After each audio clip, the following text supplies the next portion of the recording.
Sean bienvenidos al curso Ventilación Mecánica para no intensivistas, desarrollado por el Instituto Nacional de Salud en colaboración con especialistas en el área. El Ministerio de Salud ha preparado este curso para afrontar la pandemia por COVID-19 con el objetivo de dotar al recurso humano de las habilidades necesarias para manejar un respirador artificial bajo la tutela de un médico intensivista. En esta ocasión, el doctor Ronald López, médico especialista en ginecología, obstetricia y obstetricia crítica, jefe de la Unidad de Cuidados Intensivos de Adultas del Hospital Nacional de la Mujer, desarrollará con ustedes la segunda unidad con la ponencia Monitoreo de la Ventilación Mecánica. Comenzamos. Buenos días, mi nombre es Ronald Carlos López Guevara, soy médico ginecólogo obstetra, especialidad en obstetricia crítica. El día de hoy vamos a hablar sobre el monitoreo de ventilación mecánica invasiva. Los contenidos a desarrollar este día van a ser en el siguiente orden. ¿Cuál es la importancia del monitoreo de la ventilación mecánica?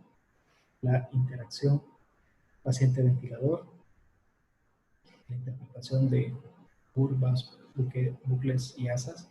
Y por último hablaremos sobre las alarmas en el ventilador. Los objetivos de aprendizaje son los siguientes: adquirir los conocimientos necesarios para que nosotros podamos lograr una adecuada valoración o interpretación de la interacción paciente-ventilador y valorar las diferentes alarmas y eventos que con ellos están relacionados. Bueno, vamos a iniciar. Interacciones paciente-ventilador. Es importante que nosotros tengamos en cuenta que cuando tengamos pacientes los cuales están sometidos a la ventilación mecánica, en este caso invasiva, tenemos diferentes tipos de interacciones en los diferentes sistemas del cuerpo. Quizás los más obvios son la interacción corazón-pulmón, pero también tenemos que tener en cuenta que existen interacciones pulmón-cerebro y pulmón-riñón. Esto es importante que lo tengamos en cuenta. Nuestro paciente va a tener prácticamente cambios o consecuencias en toda la economía corporal secundarios a la interacción con la ventilación mecánica. Y vamos a ver bastante, un poquito más profundo estos tres tipos de interacciones. No son los únicos, por supuesto, pero son los más importantes.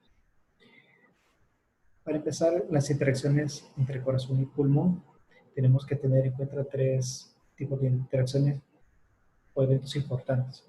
Lo que tiene que ver con el retorno venoso, lo que tiene que ver con la impedancia de la eyección ventricular y por último la interacción ventricular directa. Durante la ventilación mecánica con presión positiva, que es lo que vamos a ver este día, los volúmenes pulmonares van a aumentar con un incremento concomitante o secundario a la presión que se genera en la vía aérea. Por sus iniciales PAW, que es la presión de la vía aérea, y ello conlleva una elevación en general de la presión intratorácica. También la presión intratorácica no es homogénea en toda la cavidad del tórax. Esto es importante. ¿Qué incluye todos los compartimentos con sus diferentes presiones en el tórax? Bueno, la presión pleural, la presión yuxtacardíaca y la presión pericárdica.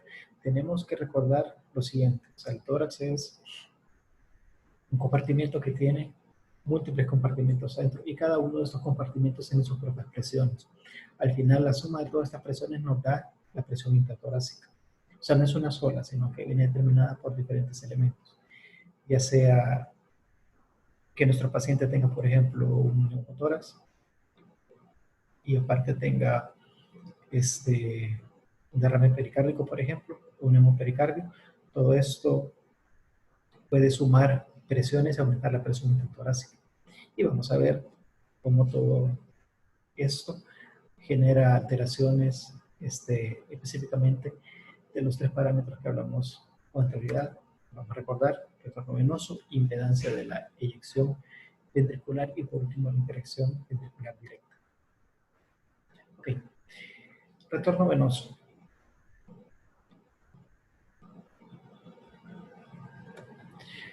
¿Qué es retorno venoso? Bueno, es el flujo de sangre que regresa al corazón. En condiciones normales, este retorno equivale al gasto cardíaco, dado que el sistema cardiovascular es un circuito cerrado y no tiene fugas. Ahora bien, es de tener en cuenta lo siguiente: el aumento de la presión intratorácica y la expansión del pulmón reducen el volumen central intravascular, principalmente por reducción del retorno venoso sistémico. Este esquema que tenemos acá nos va a ayudar a comprender. Esta línea puntada representa el tórax y la parte del corazón que está dentro del tórax. Bueno, tenemos ventrículos aurículas y tenemos acá un circuito cerrado. Del ventrículo izquierdo a la circulación mayor sale la sangre hacia las arterias, posteriormente entra a las arteriolas, vamos a la circulación capilar y por último regresamos al compartimiento venoso periférico, el cual tiene su retorno por la vena cava y hacia la aurícula. Entonces, ¿qué es lo que se ve afectado por la presión intratorácica? Tenemos el corazón, tenemos vena cava y tenemos la aorta. Entonces, cuando nosotros tenemos elevaciones de las presiones torácicas por los diferentes motivos, ya sea porque nuestro paciente está sometido, en este caso, a la ventilación mecánica, que genera aumento de la presión de la vía aérea, o ya sea por un neumotórax, o ya sea por un derrame pericárdico, todo esto va a incrementar la presión intratorácica y puede esta presión intratorácica aumentar de tal manera que dificulte el retorno, ya sea por compresión de las venas cavas o compresión de la aurícula, lo cual va a disminuir el llenado y la eyección de sangre de la aurícula al ventrículo, o la propia eyección ventricular, lo cual puede generar un volumen latido menor, afectándonos finalmente el gasto cardíaco y disminuyendo.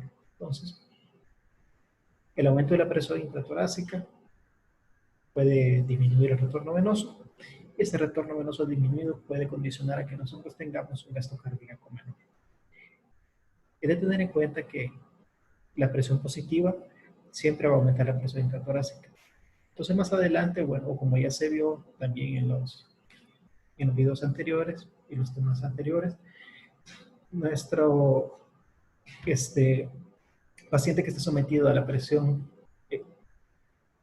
positiva a través de la ventilación mecánica, usualmente nosotros manejamos un nivel de presión que se conoce como la presión al final de la expiración positiva o PIP, que evita que se colapsen los alvéolos. Esta presión es constante y puede ser que de 4 a 5 centímetros de agua en adelante, en ocasiones podríamos llegar a niveles de PIP de 10, 12, 13, 14, dependiendo las necesidades.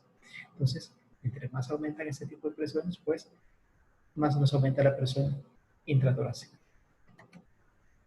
Ok, este esquema es importante porque nos ayuda a seguir complementando la comprensión de los efectos hemodinámicos en la ventilación con presión positiva, que es nuestro caso. Entonces, bueno, como les mencionaba, la presión positiva al final de la inspiración o PIP comprime la cavidad de la aurícula derecha, lo cual trae como una consecuencia que se eleve la presión de la propia aurícula derecha y por lo tanto disminuye la capacidad de llenarse de sangre y de inyectar volumen sistólico hacia el ventrículo derecho. Recordemos de que la ruta de la aurícula derecha es el paso de sangre hacia el ventrículo derecho. Entonces nosotros vemos acá la presión que se genera intratorácica comprime las venas, disminuye el retorno venoso, disminuye la cantidad de sangre que llega a la aurícula, también disminuye la capacidad de la aurícula de contraerse y eyectar sangre hacia el ventrículo derecho. Y que esto, por supuesto, posteriormente eyecta sangre hacia la circulación menor o pulmonar. Entonces, si nosotros vemos ya en el circuito pulmonar que está representado por este esquema, este se encuentra magnificado. Entonces, vemos acá un alvéolo con sus capilares, las arteriolas, las venas. Cuando se aplica PIP y dependiendo la cantidad del PIP que mantiene todos esos alvéolos o sacos alveolares distendidos, el nivel de la presión puede ser tan alto que termine colapsando los vasos, ya sea capilares, arteriales, venosos. Aumenta la resistencia vascular pulmonar y también los mismos efectos de la presión intratorácica aumentan la presión yuxtacardíaca. Entonces, la suma de todos estos elementos o todos estos eventos que se derivan del aumento de la presión intratorácica, pues hay una disminución del retorno venoso y como es lógico de pensar, si el retorno venoso está disminuido, pues el gasto cardíaco en algún punto se puede disminuir. La dilatación del ventrículo derecho y el desplazamiento del septo interventricular por aumento de la poscarga del ventrículo derecho es otro efecto que tenemos hemodinámico. Y por último, que hay una disminución del llenado del ventrículo izquierdo y del gasto cardíaco en consecuencia. Este otro esquema nos sirve para valorar el efecto de la interdependencia ventricular. Entonces, bueno, tenemos el esquema del corazón y los dos ventrículos y cómo se van a relacionar esto dependiendo ya sea el momento de la inspiración o la expiración, al cual se le ha sometido un aumento de la presión intratorácica. Entonces, nosotros vemos que el incremento del llenado del ventrículo derecho, que se da durante la inspiración espontánea, desplaza el septo interventricular, que normalmente se encuentra de esta manera, lo desplaza hacia la izquierda y disminuye la distensibilidad del propio ventrículo izquierdo y supercarga. El ventrículo derecho tiene una distensibilidad bastante grande. Entonces, al aumentar la presión intratorácica, especialmente durante la inspiración, pues vemos que este ventrículo puede incrementarse, aumenta la precarga, desplaza el septo, pero le disminuye el grado de distensibilidad del ventrículo izquierdo y le disminuye la precarga al ventrículo izquierdo, lo cual como consecuencia genera que tengamos una disminución del gasto cardíaco. Ok. En esta lámina podemos ver prácticamente siempre los efectos hemodinámicos. Además de la reducción del retorno venoso, la presión positiva con PIP puede reducir la eyección del ventrículo derecho, como ya habíamos visto con anterioridad, por un incremento de la impedancia en la descarga sistólica, y particularmente en la patología pulmonar grave, como consecuencia del aumento de la presión extrapulmonar. Además, durante la ventilación mecánica, esta misma afecta inversamente la resistencia del lecho vascular y de los vasos alveolares y extraalveolares y repercute opuestamente sobre la capacitancia entre ellos. Entonces, bueno, nosotros vemos el aumento de la presión intratorácica. Eso lo tenemos que estar claro. Ventilación mecánica, ocupamos presión aumentada en la vía aérea, a consecuencia de la presión positiva al final de la expiración y la propia presión con la que entra el aire. Hay un aumento también de la presión transpleural. Esto tiene como consecuencia lo siguiente: hay un aumento en la presión de la aurícula derecha, disminuye la precarga de la aurícula derecha, aumenta la poscarga de la misma y hay una disminución del retorno venoso, lo cual hace que el gasto cardíaco caiga. Por otro lado, hay un aumento del volumen del ventrículo derecho, se desplaza el tabique interventricular y hay un descenso de la precarga izquierda. Recordemos que entre los dos ventrículos derecho y el izquierdo, el ventrículo derecho tiene una capacidad mayor de distenderse y además el desplazamiento del tabique no es hacia la derecha, sino que hacia la izquierda. Esto repercute en que disminuya la precarga del ventrículo izquierdo y por lo tanto el volumen inyectado va a ser menor, va a tener como consecuencia un descenso del retorno venoso porque se está inyectando menos sangre en la circulación y pues esto nos da una caída del gasto cardíaco. En general podemos ir resumiendo que la ventilación mecánica con presión positiva aumenta la presión intratorácica, tiene efectos directos sobre la disminución del retorno venoso, efectos directos sobre la impedancia cardíaca, disminuye la precarga de la aurícula derecha, aumenta la poscarga de la misma aurícula derecha y además genera un desplazamiento del tabique interventricular hacia la izquierda, lo cual disminuye la capacidad de rellenarse de sangre del ventrículo izquierdo, es decir, hay un descenso de la precarga del mismo, y lo cual nos va a llevar a una caída del gasto cardíaco. Okay. Y a este punto, cuando hablamos de la interdependencia ventricular, pues esto hace referencia al efecto que el llenado de la eyección del ventrículo tiene sobre la función del otro, que es supuesto, como ya lo vimos en el esquema anterior. La interdependencia ventricular diastólica durante la ventilación mecánica incluye dos componentes. Primero, interacción en serie, y segundo, interacción ventricular directa por el desplazamiento del tabique. Pero esas interacciones no son las únicas. Sí es importante, pero también tenemos que tener en cuenta otras interacciones como la de pulmón-cerebro, que muchas veces nosotros la pasamos de largo y nos puede explicar muchas veces por qué evoluciona un paciente, de qué forma. Principalmente tenemos que tener en cuenta que la mayoría de pacientes que son sometidos a la ventilación mecánica con presión positiva puede tener algún tipo de déficit cognitivo al finalizar la misma. Esto puede ser debido a los siguientes aspectos: hipoxia, el uso de sedantes analgésicos, que es bastante común en los cuidados intensivos, benzodiazepinas, la hipotensión, nuestros pacientes por diferentes motivos, pueden ser hipotensos, pacientes que hacen distrés respiratorio severo agudo, pacientes que entran en choque séptico, etc. La desregulación de la glucosa también, y también la duración de la ventilación mecánica.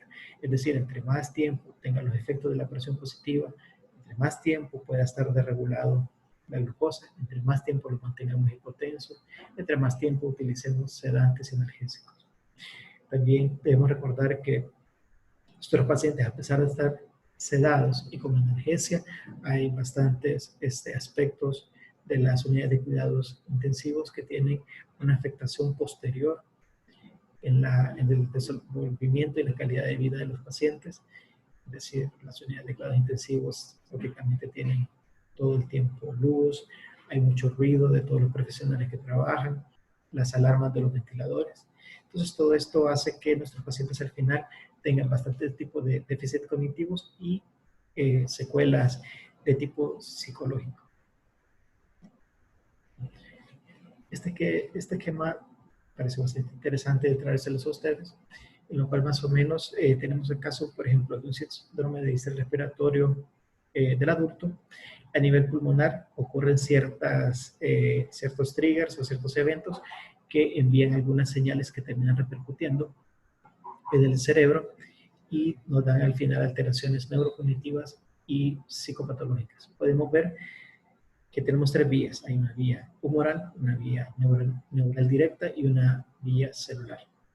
Todos los eventos que se puedan dar de inflamación en el pulmón, en este caso por un síndrome de estrés respiratorio agudo, paciente sometido a ventilación mecánica, va a tener activación, en este caso, de reclutamiento de monocitos y macrófagos en el pulmón, y esto va a hacer que se aumenten mediadores inflamatorios como interleucinas, la 6, el factor de necrosis tumoral alfa y la interleucina 1 beta.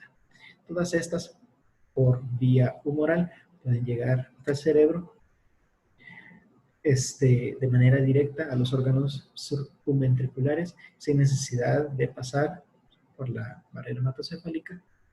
Además, la propia inflamación tiene una vía neural a través del nervio vago, la cual llega hasta el núcleo del tracto solitario.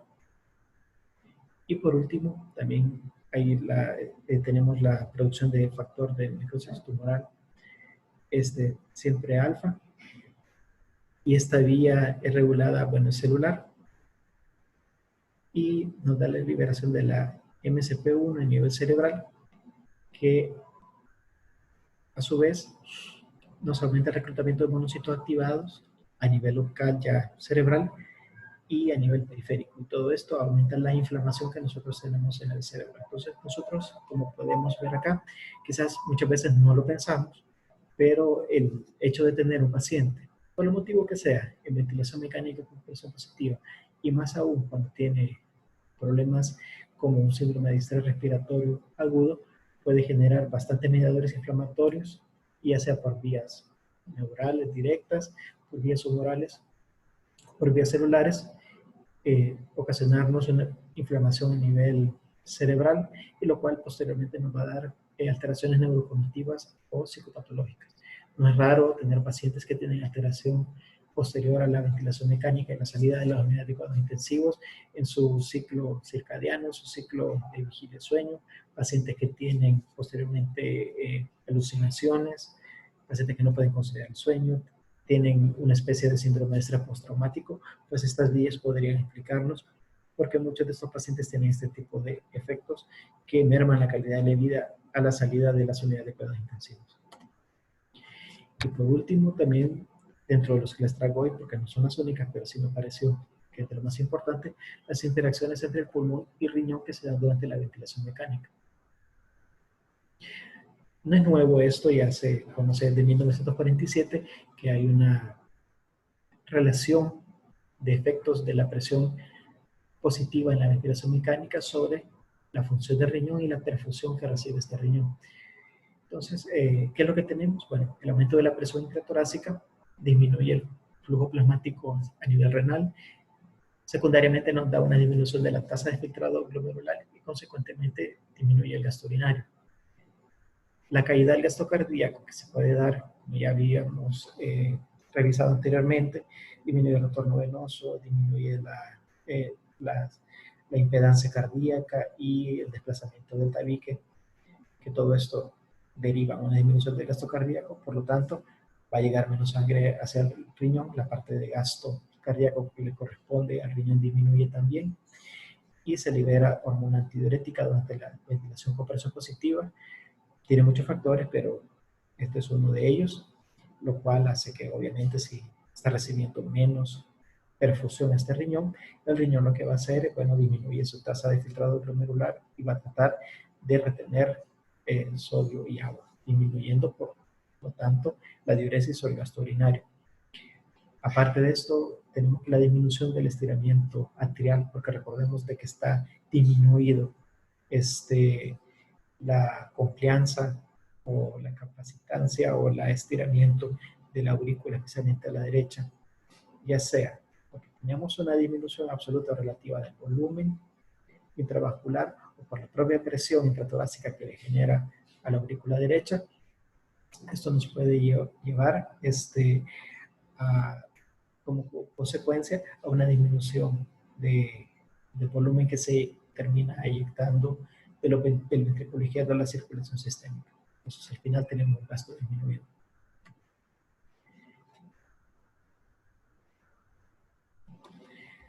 También recordemos que las estrategias de ventilación mecánica pueden inducir producción de varias citocinas, ya lo habíamos visto en el caso del cerebro, por ejemplo la interleucina 8 y la proteína 1 quimotáctica de los monocitos o el MCP1, y que estas pues lo que van a hacer, aparte de actuar en el cerebro, en el caso del riñón, puede generar apoptosis de las células epiteliales, y no solo de las células renales, sino que también se ha demostrado que en las células del epitelio intestinal.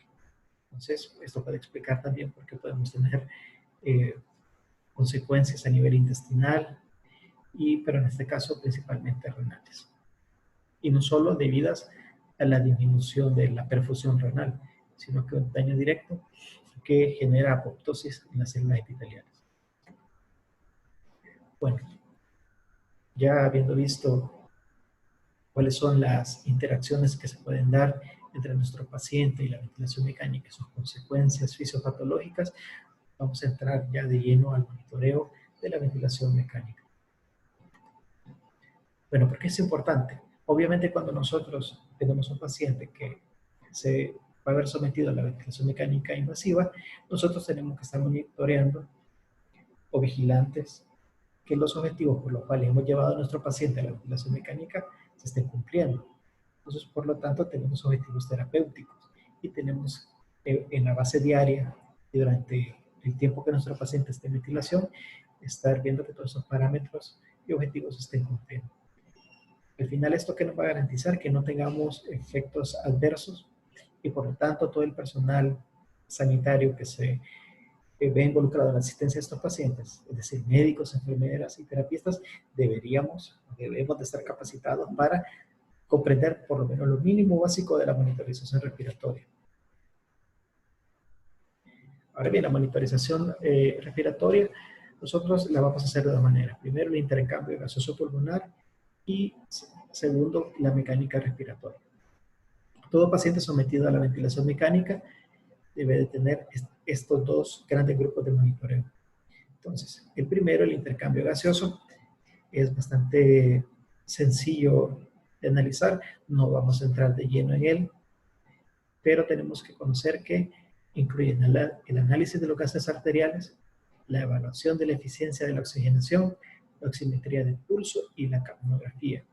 Y por último, la mecánica respiratoria, que es lo que nos va a consumir más tiempo el día de hoy, pues acá ya tenemos otros parámetros como la presión plató o de meseta, la medición de la presión al final de la expiración, el análisis de la curva de presión en tiempo real, la medición del autopip, la curva de flujo de tiempo durante la ventilación mecánica controlada por presión, la medición de la compliance, las curvas de flujo-volumen, el monitoreo de la fuerza y resistencia muscular, entre muchos otros.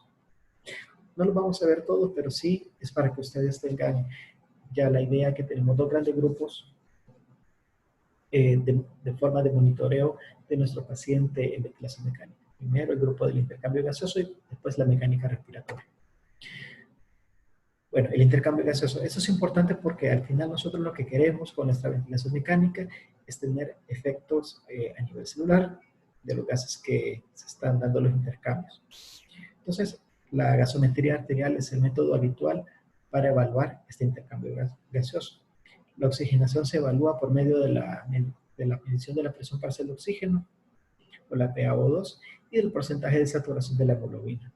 Y también la ventilación, en este caso, se evalúa a través de la presión parcial de CO2 o la PaCO2 y del pH. Entonces, son parámetros que cuando nosotros estemos haciendo el análisis de los gases arteriales, los tenemos que mantener en mente. ¿Por qué es que lo que estamos mandando? ¿Cuál es la utilidad de tenerlos? Entonces, se recomienda que al ingreso de todos nuestros pacientes a la unidad de cuidados intensivos, que ya sea que tengan insuficiencia respiratoria o que ingresen ya con ventilación mecánica o soporte ventilatorio mecánico, se les tomen unos gases basales si no los tenía desde ya.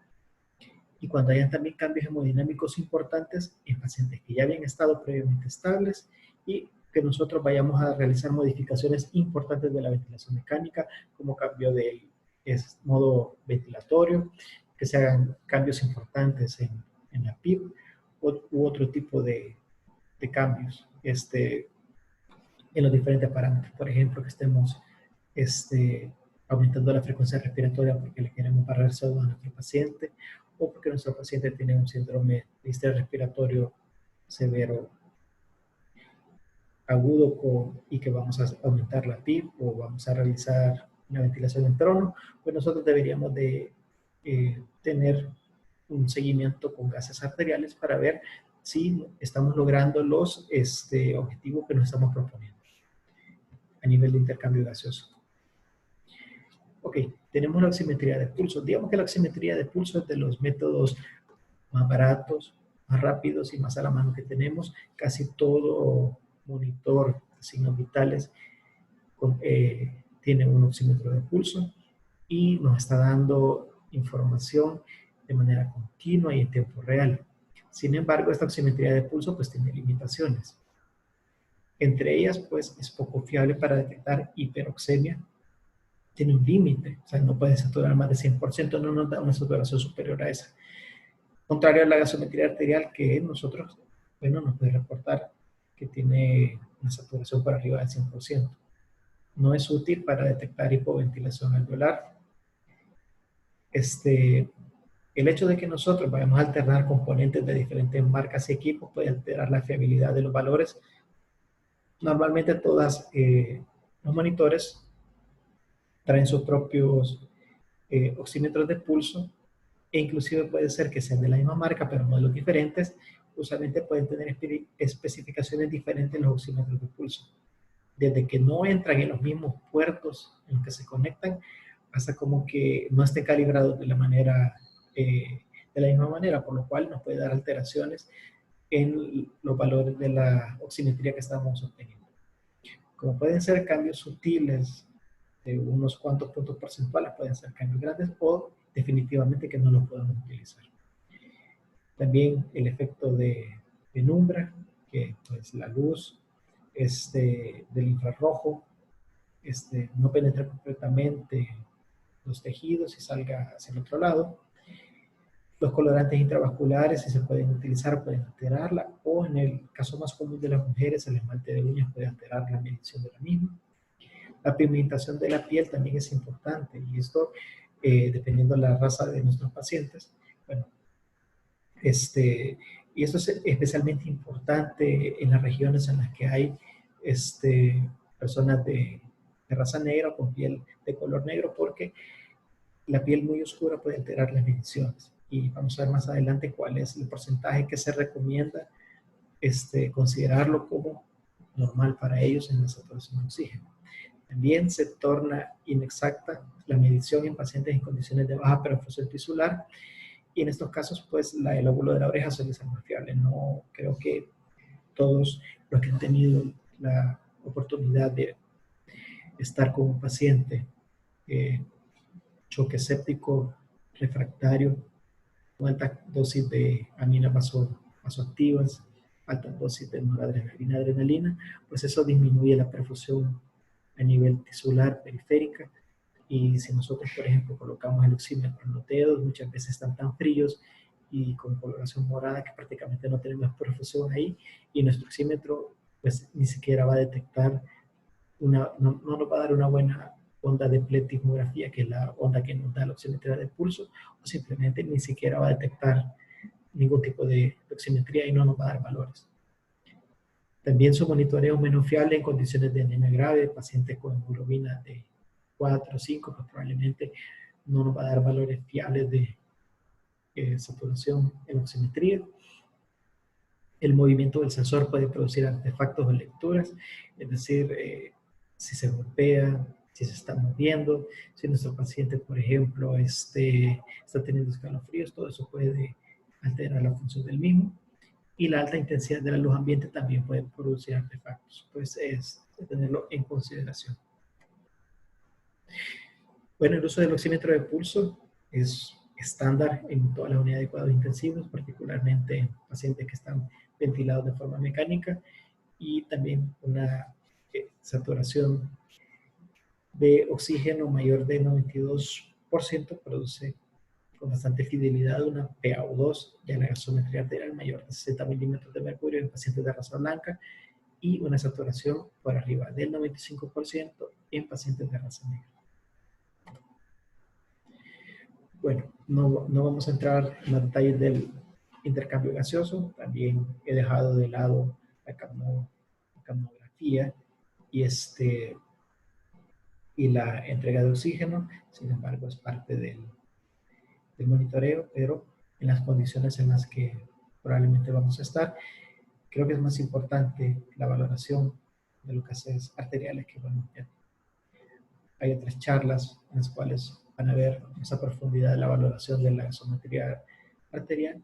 Y por último, me parece bastante conveniente lo de la oximetría de pulso, porque es una herramienta que prácticamente tanto las enfermeras como los terapistas y los médicos podemos estarla viendo y tenemos que saberla interpretar. O si en algún punto no tenemos datos de la onda o nos está dando anormalmente una saturación baja, tenemos que saber interpretar o buscarle la causa.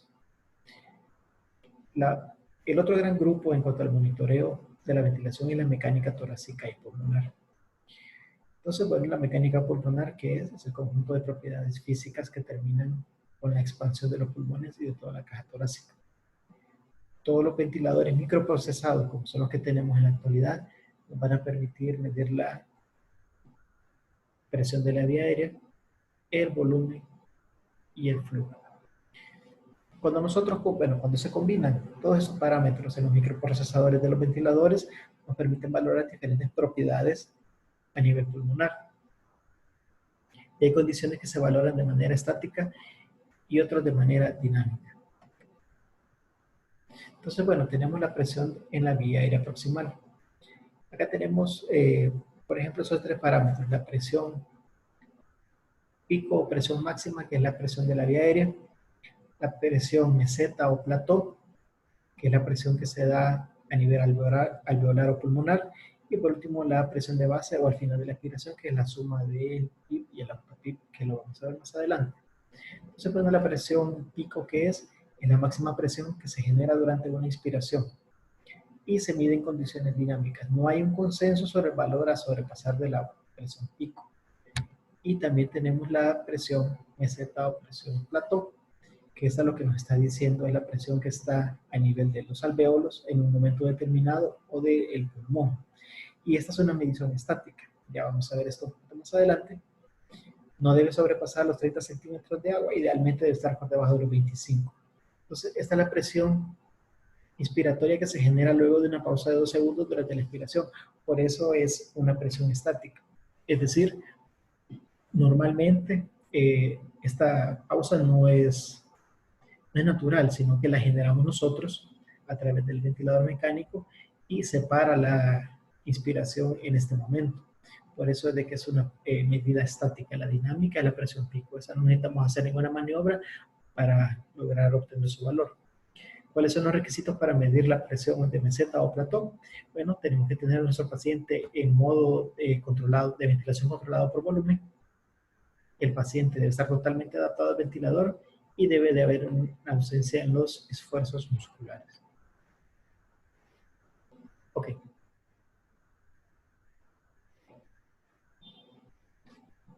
Vamos a entrar hoy al análisis de las curvas de volumen de control y de presión control. Los ventiladores mecánicos tienen infinidad de modos ventilatorios, pero digamos que dos de los más comunes son los modos controlados por volumen y los modos controlados por presión. Entonces, acá tenemos, en esta barra tenemos, bueno, cada lado izquierdo podemos ver tres gráficos, que son tres gráficos generados por el modo controlado por volumen, y a la derecha tenemos tres gráficos generados por el modo de presión control. En la gráfica de arriba vemos la gráfica de volumen sobre tiempo, en la de medio el flujo versus el tiempo, y en el de abajo la presión sobre el tiempo. Entonces, cada uno de estos gráficos tiene dos momentos, el momento inspiratorio y el momento expiratorio. Entonces, vamos a ver poco a poco cada uno de ellos.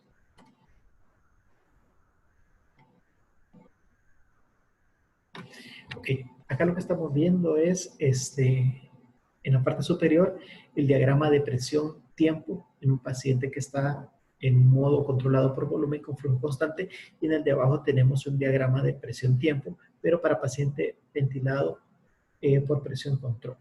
Entonces, la gráfica que nosotros vemos, bueno, en la horizontal tenemos tiempo y en la vertical tenemos la presión. Entonces, si ustedes ven, la gráfica nunca empieza desde cero de la horizontal. Siempre hay un valor por encima del cual inicia. Este valor es el que permite que los alvéolos no se colapsen. Entonces, nosotros sabemos de que nuestra respiración, cuando expiramos, nuestros alvéolos nunca se quedan sin aire. En caso contrario, se colapsarían todos. Entonces, esto que tiene acá es el conocido presión positiva al final de la expiración, por las siglas en inglés PIB, y a partir de él empieza, cuando hay una entrada de flujo de aire, se empieza a generar un aumento de presión mientras se va venciendo la resistencia pulmonar, hasta que llegamos al punto C, que es el punto máximo de presión, que es la conocida como presión pico. A partir de esta ya no hay un aumento mayor de presión a través del tiempo, quedamos como la presión pico, y posteriormente a esto hay una caída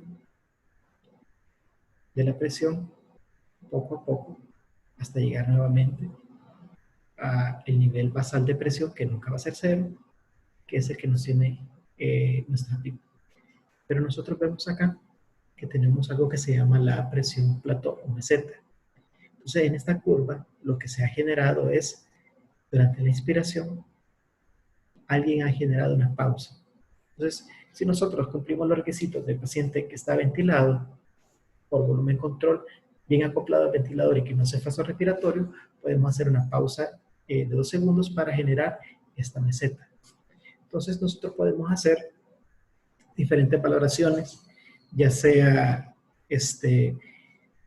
cualitativas como cuantitativas. Entonces nosotros, bueno, podemos hacer la resta entre la presión meseta o plató de la presión pico y podemos hacer las diferentes valoraciones.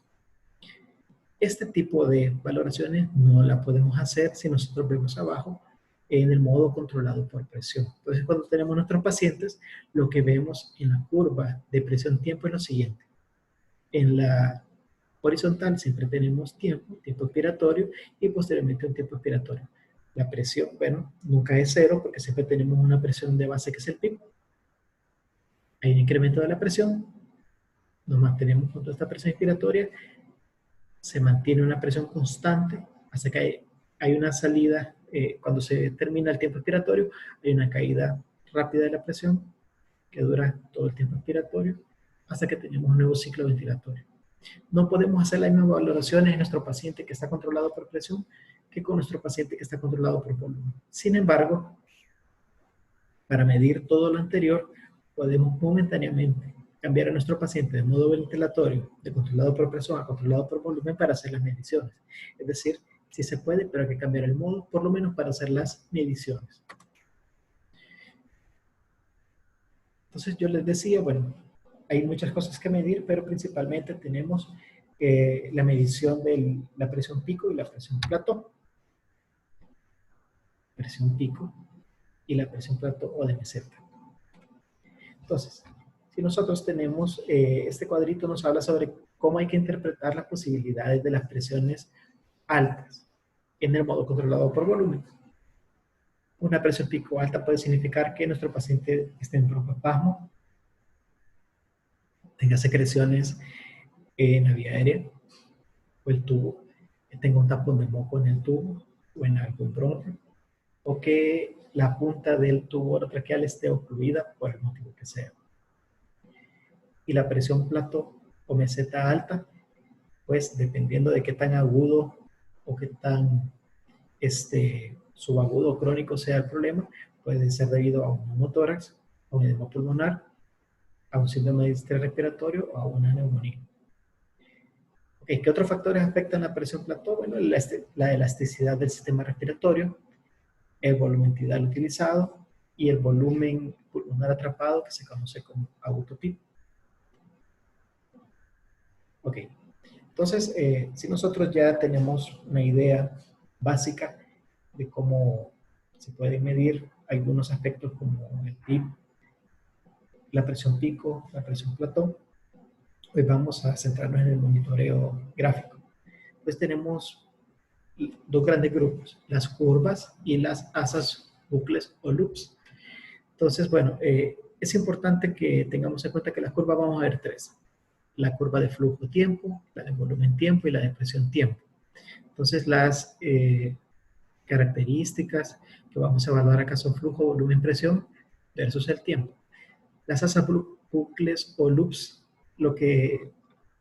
este tipo de gráficas lo que hace es que combina dos de estos parámetros. Y en este caso vamos a ver la de presión-volumen y la de flujo-volumen.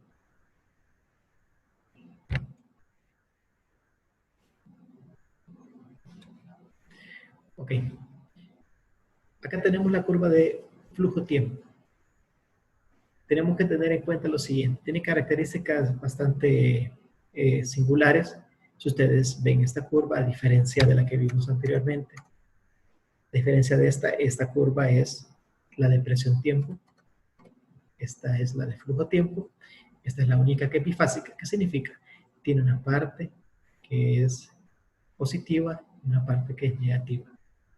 Entonces, la fase positiva representa la inspiración, que es esto, y la fase negativa representa la exhalación, que es esta parte.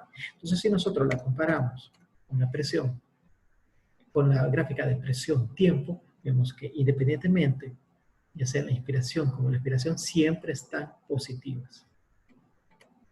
Entonces, cuando ustedes estén viendo un gráfico que tiene un componente positivo y negativo, ustedes están ante una curva, en este caso de flujo-tiempo. Esta es la curva más sencilla de interpretar y en algún modo la forma de esta curva se puede controlar o manipular. Y los modos controlados por presión, pues no se puede.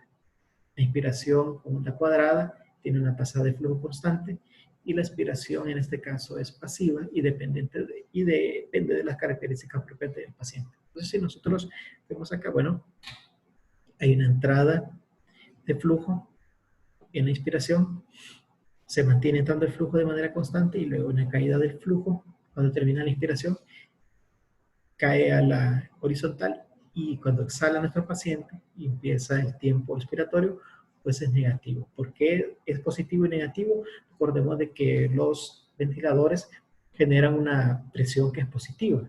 Es decir, ellos emiten una presión que sale del aparato y va hacia el paciente. Entonces, el sensor o los sensores que tienen el ventilador está sensando en la inspiración que está metiendo un volumen, un flujo en este caso, y lo sensa como positivo. Ya cuando nuestro paciente termina su inspiración y empieza la expiración, pues hay un retorno de este volumen y eso ya lo considera como un flujo negativo del ventilador y lo procesa de la siguiente manera y nos da esta gráfica. Este es un flujo constante y este otro, la diferencia es que el flujo es un flujo desacelerante. Ok, entonces vamos a hacer hincapié en lo siguiente. Si ustedes ven, después del tiempo expiratorio, la curva toca la horizontal y posterior a que toca la horizontal, nos vamos a la parte de la expiración que es negativa y la curva regresa y vuelve a tocar la horizontal. Esas son características que tenemos que tener en cuenta, porque las anormalidades se van a dar cuando la curva no tiene esta forma. Entonces, bueno, vamos a ver acá anormalidades cuando no tocan la horizontal. Entonces, ustedes ven, esta es una curva de flujo-tiempo, se da el momento inspiratorio, esta en lugar de ser cuadrada es decelerante o desacelerante, entra todo el flujo y el flujo empieza a caer de a poco de manera desacelerante, pero si ustedes ven, hay una caída abrupta de la curva hacia la parte negativa. Nunca llegó a tocar la parte desacelerante, la horizontal. Entonces, ¿qué puede significar eso? Bueno, si el flujo no cae a cero durante la inspiración, significa que el tiempo inspiratorio es insuficiente para administrar el volumen que debería ser alcanzado para una presión establecida. Entonces, nuestro paciente necesita más tiempo inspiratorio.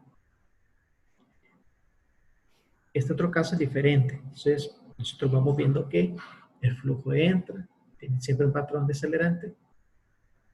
Este sí logra tocar la horizontal, empieza el tiempo expiratorio, vamos a la parte negativa de la curva, y en este punto no toca la horizontal, empieza otro ciclo. Y nosotros vemos este gap, esta brecha en la cual no llegó y se disparó la otra respiración. Entonces, bueno, dice el flujo expiratorio vuelve a cero. ¿Cómo debemos de interpretar esto? Bueno, si el flujo expiratorio no llega a cero, esto indica que es insuficiente el tiempo expiratorio. Equivale a que el aire está siendo atrapado dentro de nuestro paciente y esto genera lo conocido como autopip. Ok. Pero ¿qué pasa cuando tenemos la curva de flujo-tiempo y tenemos unas alteraciones en la duración de la curva en su parte negativa, en el tiempo expiratorio? Bueno, muchas veces lo que podemos tener es una broncoconstricción o una obstrucción. Entonces, acá tenemos, en este caso, que es una gráfica o curva siempre de presión con tiempo, solo que de manera cuadrada. Empieza el flujo, se mantiene en la parte constante, cae a cero, empieza la expiración y la curva poco a poco va tocando la horizontal, pero en lugar de tocarla, donde normalmente debería tocarla, se alarga más. Y esto nos da un tiempo expiratorio largo. Entonces, hay una prueba bastante sencilla en la cual se puede hacer administrando un broncodilatador.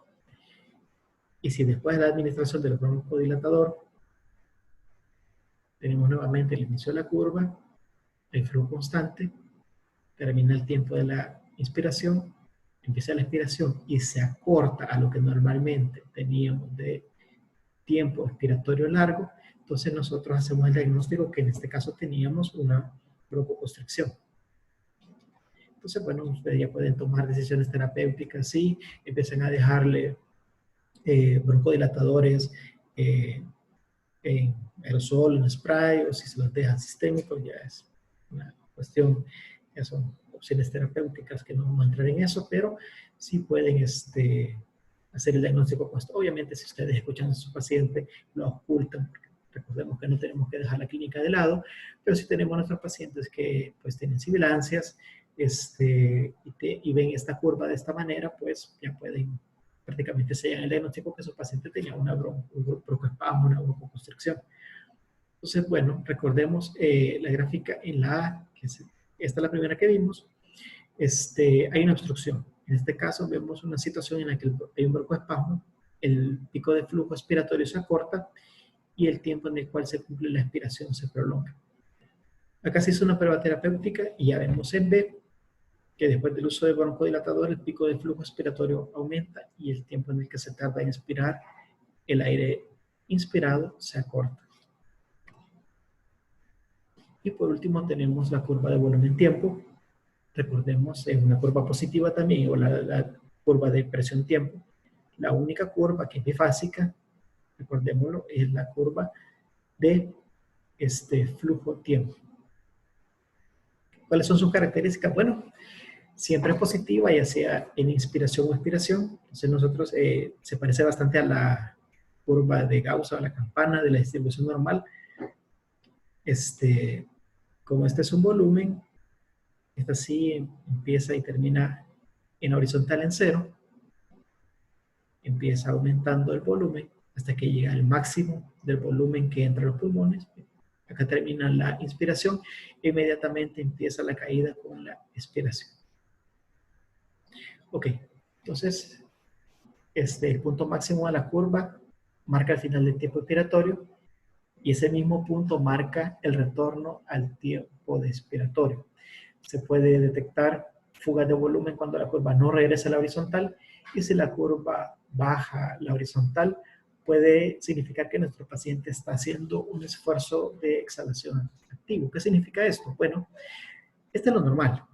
Cuando hay una fuga, bueno, se empieza a dibujar la campana y en lugar que caiga a cero, termina en este punto. Ok, ¿qué significa acá? Hay una fuga y de repente acá lo que podríamos ver es que inicia la otra inspiración y no vuelve a caer. Y en este momento nosotros hacemos el diagnóstico que tenemos alguna fuga. Tenemos que revisar las conexiones de circuito, nuestro ventilador al paciente, que no se haya separado el ventilador del tubo traqueal o que no tenga alguna línea que esté abierta al ventilador. Para el caso que si nosotros tenemos un paciente que está respirando de manera activa, muy probablemente veríamos que la curva baja y se hace bifásica.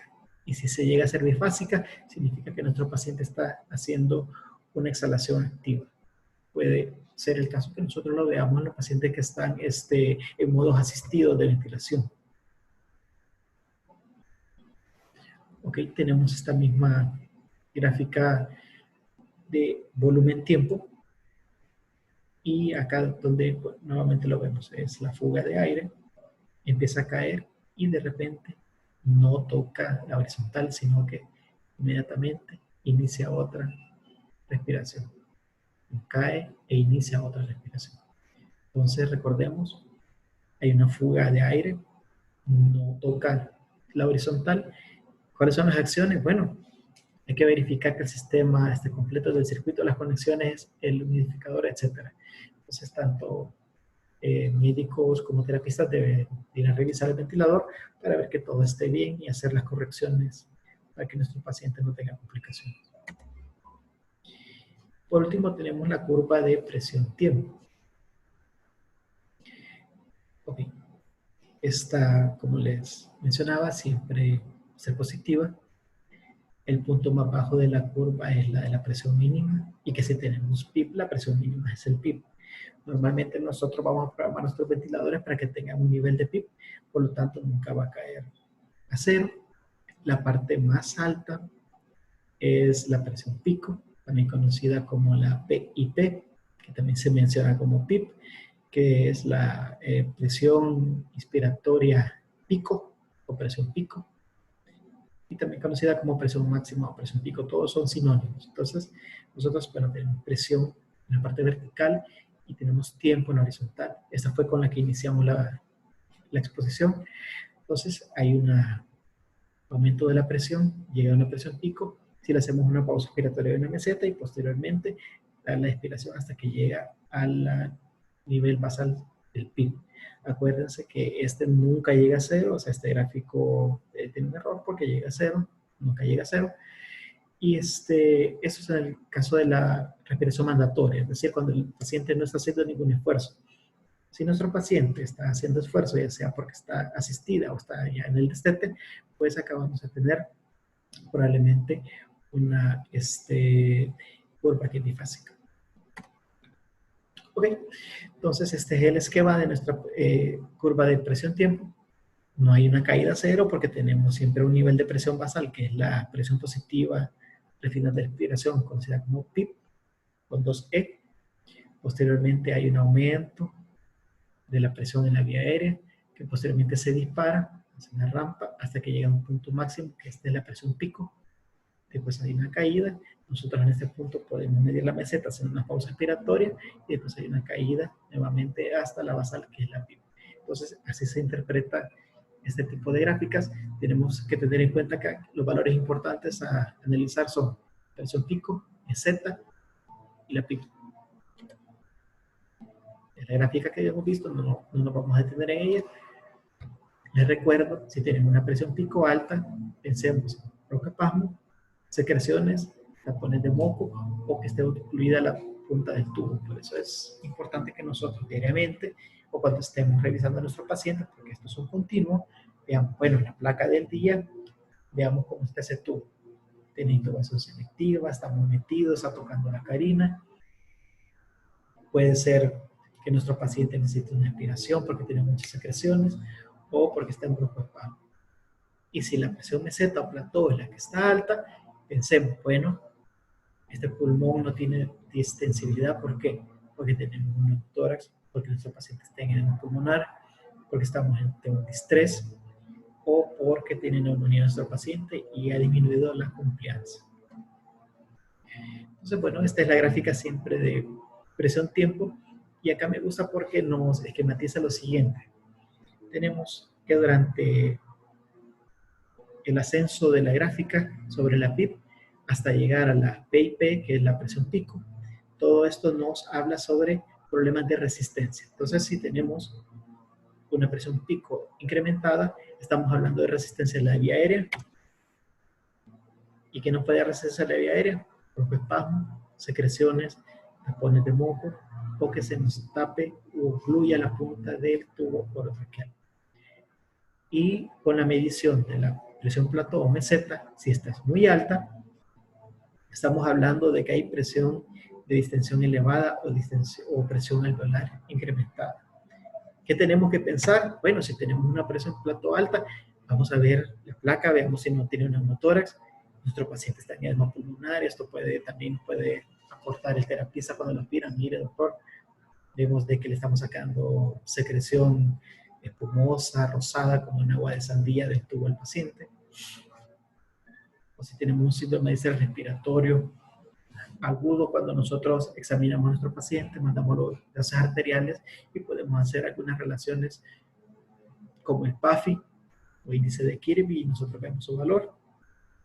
O si en la placa, bueno, tiene infiltrados, la radiografía es por una neumonía que tiene nuestro paciente, consolidaciones, los terapistas nos están aspirando secreciones purulentas, pues nosotros podemos decir, bueno, el paciente tiene una neumonía y eso puede explicar por qué tiene una presión meseta alta y por lo tanto tenemos que tomar las decisiones adecuadas. Si tiene su paciente con neumotórax, pues bueno, buscar la terapéutica más adecuada, puede ser un tubo de tórax, un pleurocan, edema pulmonar, pues le da manejo al edema pulmonar, y si tienen un distrés respiratorio, pues se van a modos avanzados de ventilación, reclutamiento alveolar, inclusive si es muy severo y no hay respuesta, pueden pasar al prono.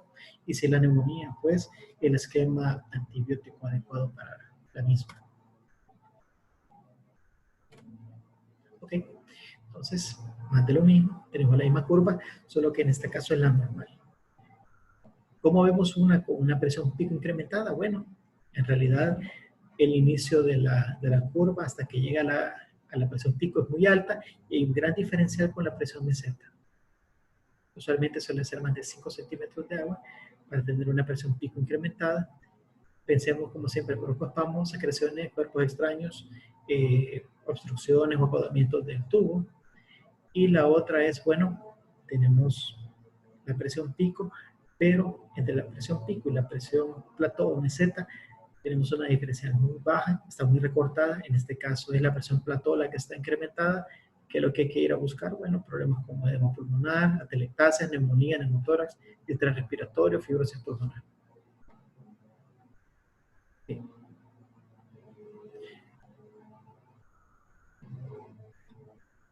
Entonces, bueno, este es un ventilador real y esta es la captura de pantalla.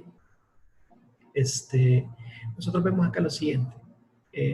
Tenemos en la parte superior la curva de presión y en la de abajo la de flujo. Ok.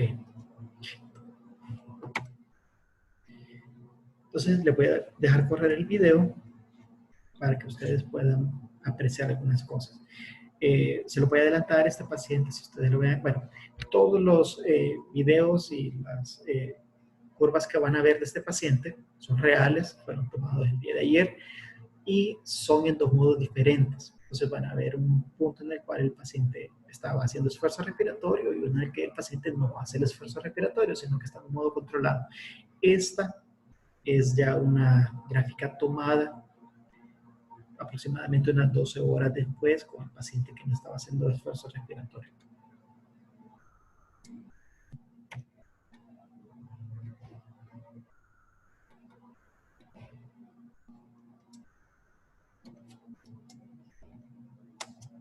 Ok, entonces nosotros vamos viendo la curva de presión es cuadrada porque es el modo controlado por presión. El paciente no hace ningún esfuerzo. Vemos la curva de flujo que es bifásica. Hay un incremento acá, toca la horizontal, baja y vuelve la horizontal. Sube, ok. Entonces nosotros vemos arriba la curva de presión. Acá no podemos medir ni presión pico ni presión meseta porque es una onda cuadrada por presión y no nos permite hacer las mediciones. Siempre, siempre recordemos que estas curvas son positivas, o sea, nunca van a tocar la parte negativa, y esta brecha que está entre la horizontal y a donde empiezan todas las gráficas, esta es la PIB. Entonces, si nosotros vemos acá, nuestro paciente tiene una PIB de 6 centímetros de agua y eso significa que nunca llega a 0, sino que todo a partir de 6 y llega hasta más o menos 20. De ahí regresa y queda otra vez en 6. Empieza otra respiración, vuelve a subir y así sucesivamente. Esta es la curva de presión-tiempo para el modo controlado por presión. Entonces hay varios parámetros que podemos ver nosotros. Bueno, tiene una fracción de oxígeno, inspirada de oxígeno, una FiO2 del 40%. Tenemos una presión pico medida de 19, que ya nos lo da la máquina. Tenemos también un volumen minuto inspirado de 5.7 litros por minuto, un tidal de 459 y una frecuencia respiratoria que es de 12 y cual coincide con las programadas de nuestro paciente que era 12. Nuestro paciente no hace ningún esfuerzo, por lo tanto, solo va a tirar las ventilaciones programadas en la máquina. Y acá podemos ver, bueno, la curva bifásica, la única bifásica es la de flujo-tiempo. Empieza la inspiración. Al terminar la inspiración, el flujo empieza a caer, toca la horizontal, se vuelve negativa, empieza a expirar el aire y nuevamente toca la horizontal. Es una curva normal, no está atrapando aire, no hay fugas. Ok.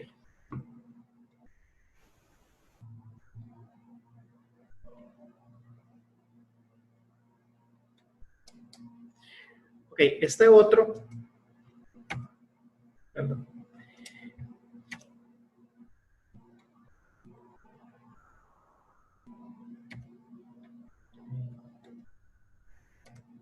Tenemos problemas con el video. Ok. Este modo es diferente, es el mismo paciente, pero acá está controlado por volumen y si ustedes ven, el paciente acá está respirando. Entonces, cada una de estas flechitas que dan, pues son esfuerzos respiratorios. Lastimosamente, en este modo, no les pude sacar la pausa respiratoria, pero el aparato nos da muchos parámetros como el tiempo expiratorio, nos da la compliance de nuestro paciente, el volumen tidal, presión pico, y acá tenemos la elevación de la presión pico, hay una caída, no llega a cero porque hay PIP. Acá estamos viendo los diferentes parámetros que le podemos sacar al ventilador. Hay algunos que nos permiten ver el pulmón dinámico, que es esta gráfica de acá, y que tiene una compliance de 100 a 105, pulmón con una buena compliance. Hay otros parámetros que podemos ir viendo y regulando, la FiO2, la PIP, entre otros. Ok, esta es la gráfica de volumen, vean. Acá se vuelve un poco negativa. La gráfica, recuerden, esta tiene que ser positiva. Y la cuestión está que nuestro paciente hace esfuerzo. Y como hace esfuerzo, la vuelve negativa. Vamos a salir de esta gráfica. Ok, y acá nuevamente entramos a la gráfica de presión. Nunca toca cero porque tenemos un nivel de PIP, que en este caso siempre es 6. Hay un aumento hasta la puntita, que es la presión pico. Empieza la expiración, cae otra vez hasta 6. Si nosotros hubiéramos hecho la pausa expiratoria acá, hubiéramos podido medir la presión meseta, que es el dato que no tenemos. Y acá abajo vamos haciendo la correlación con la curva de flujo-tiempo. Entonces, a la inspiración, toca horizontal, y luego regresa y se dispara otra ventilación. Ok, eso en cuanto a las curvas. Entonces, hay otro registro gráfico que es importante que nos dé información, que son las asas, loops, curvas, bucles, como queramos decir. Y estas son una combinación de dos variables entre sí. Entonces, las que vamos a ver son, la de presión-volumen, que nos ayuda a identificar problemas de componentes restrictivos, y las de volumen-flujo para problemas obstructivos. Ok. Vamos a familiarizarnos con esta gráfica. Este es el bucle de presión-volumen. Entonces nosotros en la parte vertical tenemos el volumen en mililitros y tenemos en la horizontal presión en centímetros de agua. Este tipo de gráfica tiene un nombre, se llama histéresis. Y bueno, vamos a analizar sus componentes. Hay una línea, que es la que está más a la derecha, que inicia un ascenso, llega a un punto máximo, regresa en sentido inverso hasta donde inició. Entonces, ¿qué significa esto? Bueno, la línea de la derecha representa la inspiración. Y si ustedes ven, la curva va paulatinamente creciendo, no de manera muy abrupta, pero de repente hay un cambio y empieza un ascenso bastante abrupto hasta que llega a un pico máximo.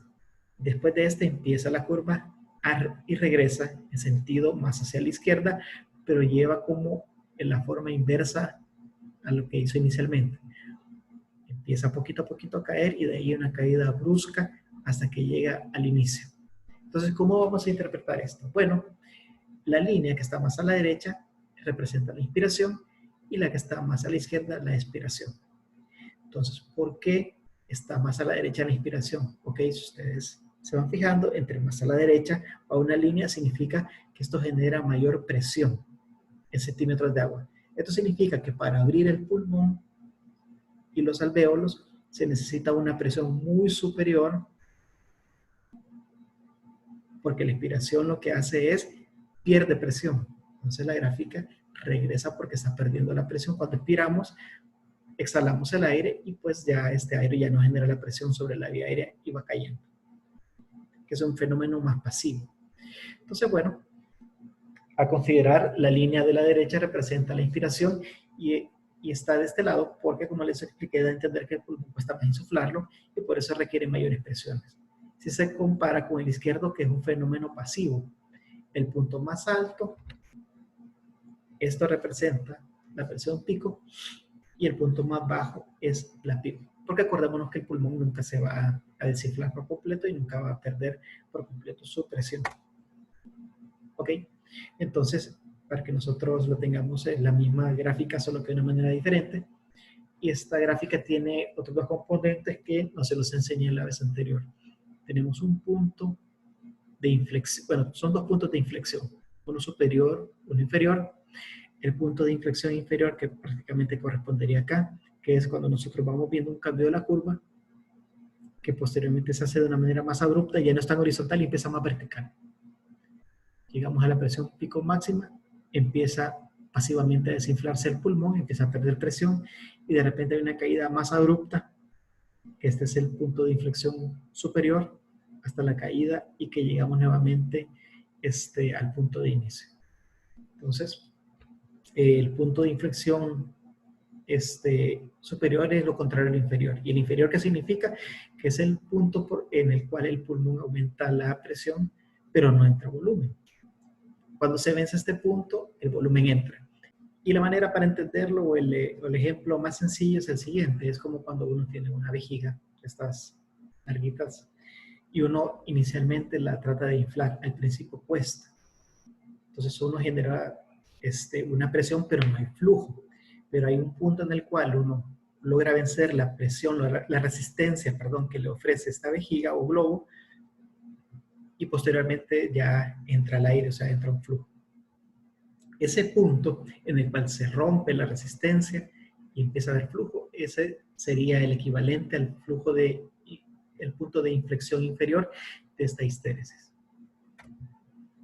Y pues posteriormente ya sabemos de que son fenómenos pasivos para cuando ya se da la expiración y se pierde el volumen que había entrado inicialmente. Estos son los bucles típicos de la presión, del bucle de presión-volumen. La histéresis para el paciente que está controlado, es decir, que no genera ningún tipo de esfuerzo respiratorio. Tenemos la inspiración, llegamos al punto de presión pico y posteriormente hay un descenso del flujo y con pérdida de la presión hasta llegar al punto inicial. ¿Qué pasa cuando nuestros pacientes hacen esfuerzo respiratorio con los modos asistidos?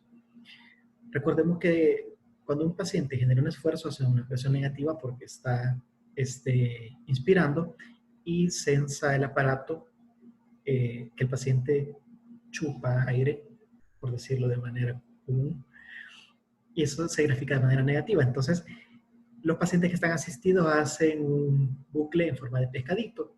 Entonces, tenemos el inicial, el paciente empieza a inspirar, se genera una presión negativa, se iguala, y acá, cuando asiste el aparato, mete una presión negativa, se transforma al bucle positivo en la inspiración, llega al punto pico, y luego se empieza a desinflar, y llega a donde teóricamente debería de estar el inicio del bucle.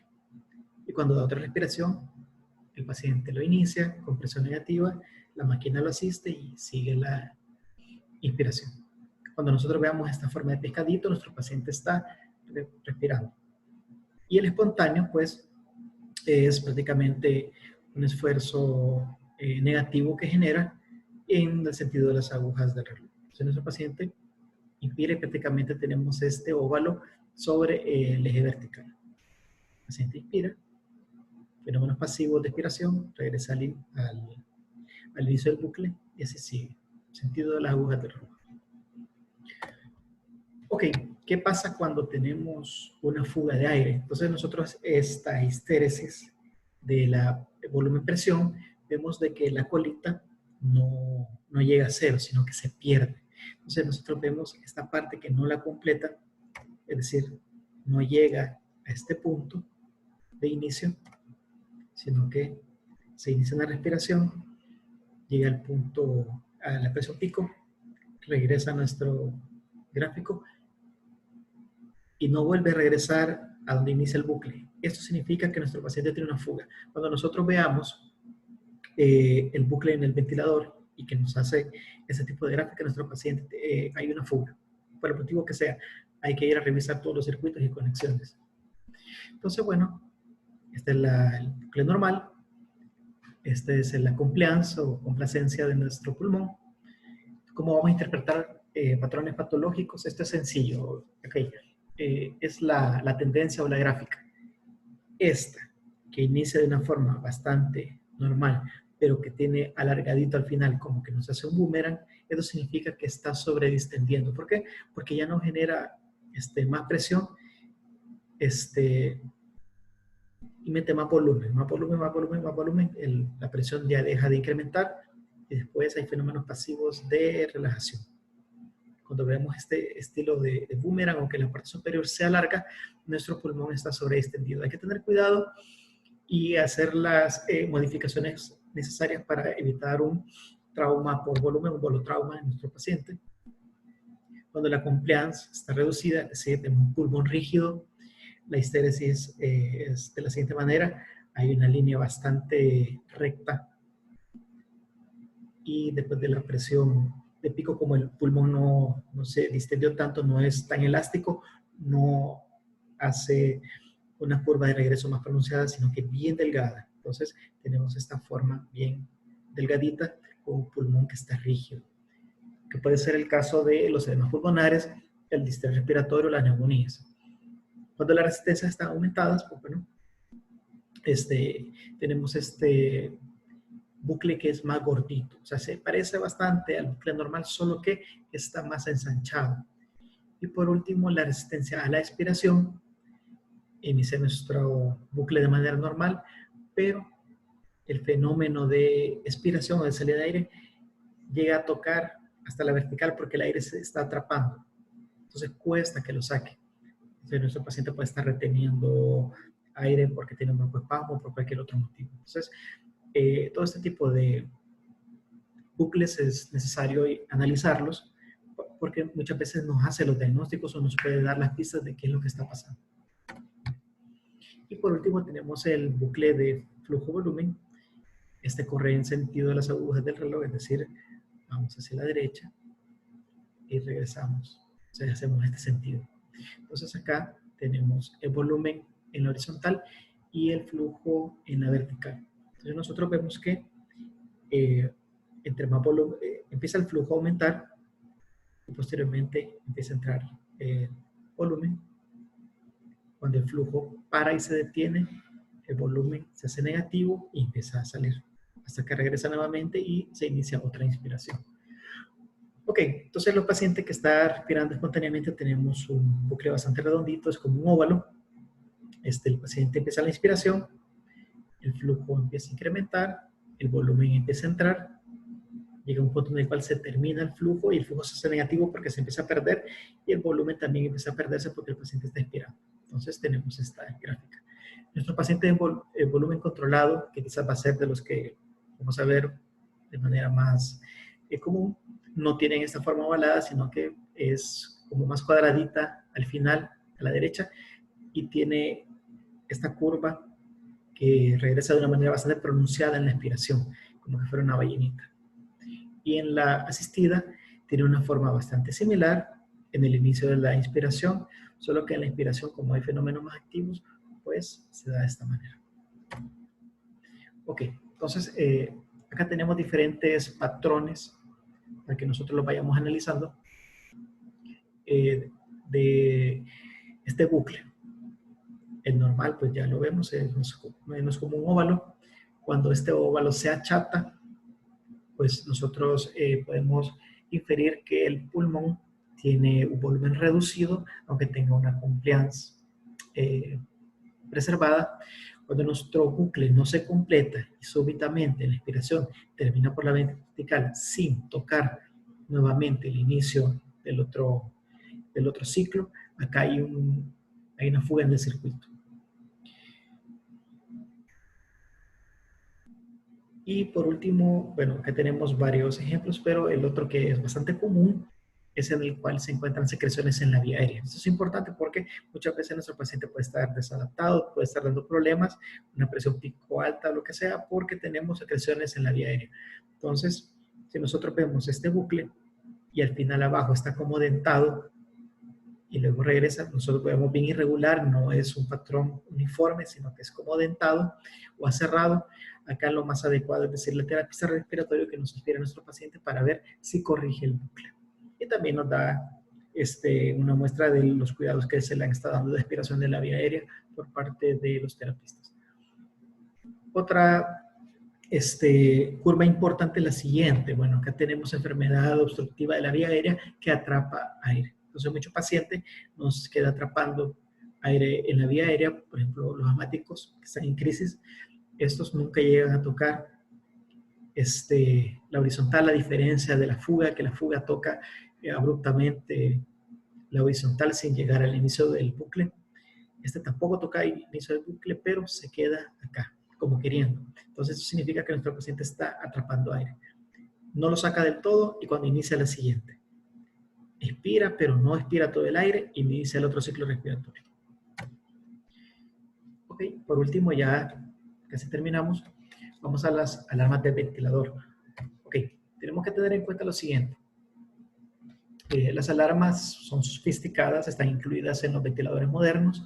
¿Y para qué sirve una alarma? Bueno, para alertarnos a nosotros que estemos seguros que el equipo de salud se dé cuenta cuando hay cambios en los parámetros que nosotros mismos hemos definido. Obviamente, si hay algo que no está en los parámetros que estamos definidos, pues no es satisfactorio, no es como lo queremos. Entonces, los ventiladores nos avisan, bueno, mire, revise qué es lo que está pasando para que no vaya a tener problemas.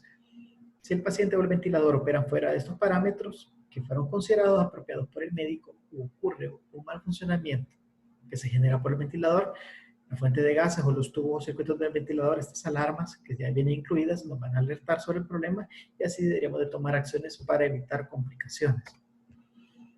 Bueno, tenemos las más comunes, son las que vamos a ver, alarma de volumen minuto expirado bajo. Esta se activa cuando el volumen minuto expirado está por debajo del valor prefijado. Nosotros fijamos estos valores o el terapista. Usualmente significa que hay una fuga en el sistema.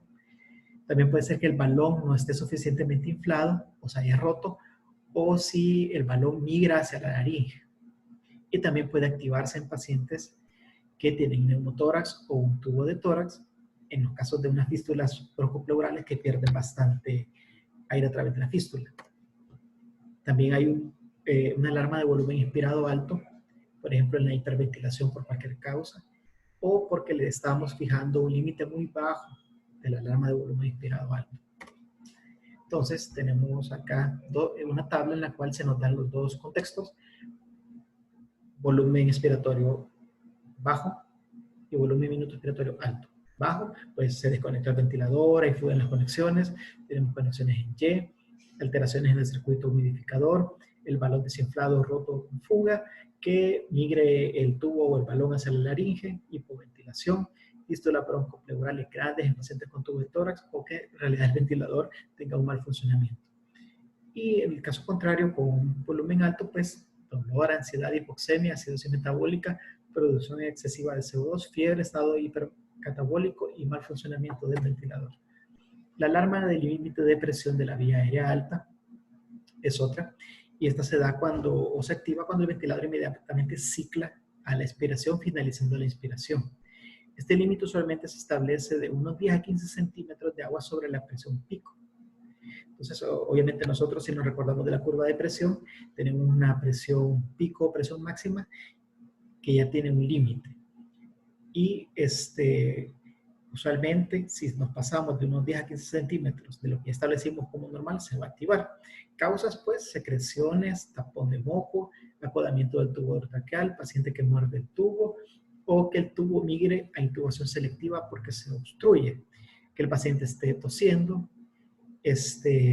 o durante la tos del paciente se activa momentáneamente, y también puede ser debido a neumotórax o broncoespasmo que puede elevar de manera sostenida el alarma. Por el contrario, la alarma de límite de presión de la vía aérea abajo, esto usualmente se establece como 10 a 15 centímetros de agua por debajo de la presión pico, y las causas son, bueno, fugas y desconexiones. Entonces, resumiéndolo en tablas nuevamente, cuando el límite de presión de la vía aérea se encuentra alta y cuando se encuentra baja. Se encuentra alta con la tos del paciente, cuando se obstruye la traqueostomía o el tubo orotraqueal, cuando se acoda el tubo orotraqueal, que el paciente esté mordiendo el tubo, incremento de secreciones en la vía aérea, condensación excesiva del circuito, lo cual incrementa la resistencia al flujo, migración del tubo a un bronquio principal, herniación del balón del tubo, broncoespasmo y una baja compliance pulmonar, o sea, un pulmón duro o rígido, que puede ser edema pulmonar, neumotórax, colapso de un lóbulo o del pulmón completo, consolidaciones como las neumonías, o que hay un mal funcionamiento de la válvula inspiratoria y expiratoria. Y por último, pues si este límite de presión de la vía aérea está bajo, esto puede ser debido a que se desconectó cualquier circuito que migre hacia arriba al tubo orotraqueal, que tengamos una fístula broncopleural con tubo de tórax, que el balón del tubo esté inflado de manera inadecuada o deliberadamente desinflado y que haya una fuga de circuito en los puntos de conexión, ya sea por el humidificador, la trampa de agua, el catéter de succión cerrada, sensores de temperatura, nebulizadores en línea, válvulas de exhalación, entre otros. Y por último, la alarma de apnea. Esta alarma debe ser fijada de tal manera que se activa cuando el paciente no hace ningún esfuerzo durante al menos unos 15 o 20 segundos de modo en el modo espontáneo de respiración. ¿Para qué sirve? Pues bueno, esto va a evitar que nuestro paciente se quede sin respirar. Entonces muchos ventiladores cambian automáticamente a un modo de respaldo que garantiza el pleno apoyo mecánico hasta que la respiración espontánea se reanude. Es decir, nuestros pacientes que, por ejemplo, tienen un modo asistido controlado y si le programamos, por ejemplo, 8 respiraciones por minuto y nuestro paciente no da ni las 8, da 6, por ejemplo, en el momento en el cual detecta la apnea, entra al modo de respaldo y lo va a hacer respirar por lo menos 8 veces por minuto hasta que él espontáneamente nos esté generando la respiración. ¿Cuáles son las causas de falta de disparamiento, gatillamiento o triggering de la respiración? Pues bueno, las drogas, pacientes que están sedados, que los paralicemos, por ejemplo, el uso de remifentanilo, midazolam, cisaltracúreo, bromuro de pancuronio, enfermedad o lesión del sistema nervioso central, que puede alterar los centros de la respiración, hiperventilación hiperóxica, la hipocapnia, la alcalosis metabólica, apnea central del sueño, pacientes urémicos, hipotérmicos o en general debilidad de los músculos respiratorios. Bueno, vamos a ver el siguiente ejemplo. Acá vamos a modificar el límite de volumen inspirado de tal manera que sea por debajo de lo que normalmente el paciente está dando para que se active la alarma. O sea, acá vemos, vamos a tocar el volumen minuto expiratorio y lo vamos a bajar a 8, perdón, a 7. Obviamente nuestro paciente está dando más de 7 y nos dispara la alarma de volumen inspiratorio alto. Entonces, para que ustedes vean el ejemplo de cómo se activa la alarma cuando nos da un volumen inspiratorio alto. Obviamente acá no había nada malo con nuestro paciente, nosotros deliberadamente bajamos el nivel superior para que lo censara como alto. Ok, en este caso vamos a acodar una de las vías de los sensores para que vean cómo se activan las alarmas de volumen tidal bajo y la alarma de desconexión.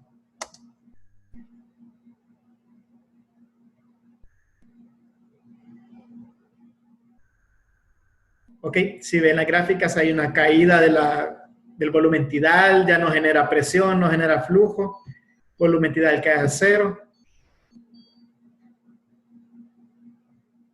Ok, ya están las vías de los sensores libres, ya se empezó a generar la respiración, se reanuda el volumen tidal y ya tenemos gráfica de presión y de flujo. Y si nosotros vemos acá que eventos, bueno, se genera un volumen tidal bajo y lo sensa como una desconexión del paciente. Ok, en la siguiente hay una desconexión del tubo orotraqueal del corrugado e inmediatamente cae volumen tidal y nuestro ventilador nos da una alarma de desconexión de paciente. Bueno, reconectamos a nuestro paciente y el paciente ya nuevamente está respirando. Entonces, ¿qué fue lo que censó? Bueno, que se pararon, bueno, hubo una caída del volumen tidal, la respiración se canceló y el paciente prácticamente estaba desconectado. ¿Ok? Esos son como las alarmas principales. Siempre que nosotros escuchemos una alarma del ventilador, pues hay que ir a ver qué es lo que pasa, porque muchas veces pueden ser cuestiones tan graves como que nuestro paciente se extubó o se ha desconectado, y si nuestro paciente no ejerce ningún esfuerzo respiratorio, pues el paciente va a fallecer. Entonces, acá terminamos. Es de darle la importancia que se merece a la monitorización de nuestro paciente, porque si nosotros no estamos con la base diaria del monitoreo al lado del terapista y en conjunto con las enfermeras, pues probablemente vamos a tener problemas, no nos vamos a dar cuenta de los eventos adversos. Muchos de esos pueden terminar en la muerte de un paciente, y también es la única manera en la cual nosotros vamos a poder ver que en realidad estamos consiguiendo los objetivos que nos hemos planteado con la ventilación mecánica. Recordemos, nosotros hemos utilizado la ventilación mecánica como una terapia, una terapéutica de soporte para nuestro paciente, y como cualquier intervención médica no está libre de efectos secundarios o adversos, por lo tanto hay que monitorizarla diariamente y de manera continua. Entonces, ya recordemos, hay interacciones tanto con el sistema cardiovascular, sistema nervioso, sistema renal, que pueden agravar la condición de nuestros pacientes, y en lugar de estar dándoles un soporte o una ayuda, podemos generar algún daño. Muchas gracias.